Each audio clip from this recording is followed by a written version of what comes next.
অপরাধী কে? যে জুয়া খেলে সে অপরাধী কে? যে যুবক বিবাহ বহির্ভূত সম্পর্কে জড়িত আছে সে অপরাধী। অপরাধীকে যে নেশায় মত্ত আছে সে অপরাধী।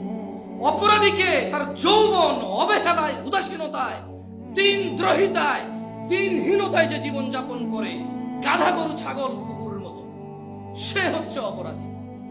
অপরাধীকে যে তার বাবার কষ্ট বোঝে না, অপরাধীকে যে তার মায়ের কষ্ট বোঝে না, অপরাধীকে যে তার স্ত্রীর কষ্ট বোঝে না, অপরাধীকে যে তার বোনকে পর করে দিয়েছে, যে তার বোনকে সম্পদ থেকে বঞ্চিত করে, যে তার বোনকে নিজের আপন মনে করে না, যে তার বোনের কষ্ট নিজের কষ্ট মনে করে না, যে তার ভাগিনাকে পর মনে করে, শালাকে আপন মনে করে।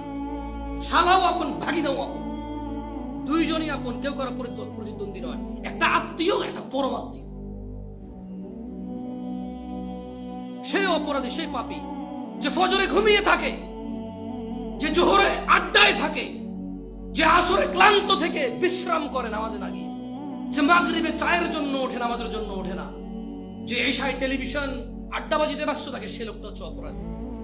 যে বলে আমি জেনারেল, উনি আলেম, আমি বুঝি না ইসলাম, ওই লোকটার চাইতে বড় অপরাধী। আমি ফটো দিছি, শুনছেন আপনারা কখনো? আমি কখনো ফটো দিছি?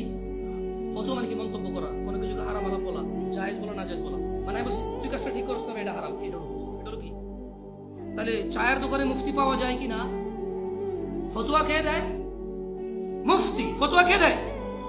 চায়ের দোকানে, বাস স্ট্যান্ডে, ঘরের নিচে বন্ধু বন্ধু মিলা ইসলাম নিয়ে ফতোয়া দেওয়ার লোক আসে না? নাই। মন্তব্য হচ্ছে